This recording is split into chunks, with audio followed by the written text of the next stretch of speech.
स्वतःची चिंता उभे सैनिक सीमेवर, नाही स्वतःची चिंता उभे सैनिक सीमेवर, देशाचे रक्षण करता जेलीत गोळ्या छातीवर, जेलीत गोळ्या छातीवर. नमस्कार सैनिक काका, तुम्हाला माझे साष्टांग दंडवत. आता तुम्ही म्हणाल दंडवत का बरं? कारण तुम्ही जे करताय ते आमच्यासाठी खूप मौल्यवान गोष्ट आहे. तुमच्यामुळे आम्ही आनंदात आहोत आणि सुरक्षित आहोत आणि आनंदाने जीवन जगू शकतो. जर तुम्ही नसतात तर मात्र हे कधीच शक्य झाले नसते. सशस्त्र दलातले जीवन तुम्ही शिस्त, समर्पणाने, देशभक्तीने सीमेचे रक्षण करता. तसेच नैसर्गिक व मानवनिर्मित आपत्तीच्या वेळी मदत व बचाव करायचा सर्वात पुढे तुम्हीच असता.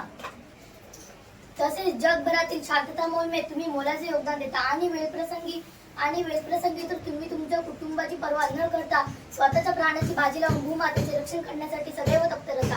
मातृभूमीची सेवा सर्वोच्च बलिदान देणाऱ्या शूर सैनिकांना तुम्ही तुमच्या डोळ्यांनी पाहता तरी न डगमगता शत्रूचा सामना करता आणि तुमच्या मुलीच राष्ट्राची एकता, अखंडता आणि यांचे रक्षण होत आहे आणि होत राहील.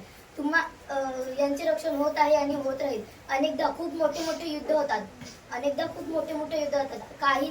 अनेकांना शरीरदृष्टीचा अपंगत्व येते, काहींना आलेही आहे. सैनिकांना पुढील जीवन जगण्यासाठी किती बरं अवघड जात असेल.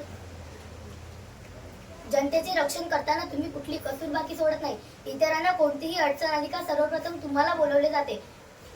तुम्ही नियमितपणे व्यायाम केल्यामुळे तुमचे जे शरीर बळकट आहे त्याने तुम्ही धीटाईने संकटाचा सामना करू शकता. खरंच तुमचे कार्य फार महान आहे.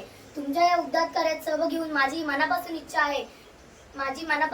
तुम्हाला भेटणे तर शक्य नाही, पण माझी राखी मनापासून स्वीकार करा. म्हणजे तुम्ही कधी ठरणार नाही, संकटाला मात कराल आणि कधीही यशस्वी व्हाल. म्हणून तुम्हाला खूप सारे शुभेच्छा आणि खूप सारे प्रेम. कलाकारांना खरा हिरो मानू नका. खरे हिरो तर सीमेवर लढणारे सैनिक असतात.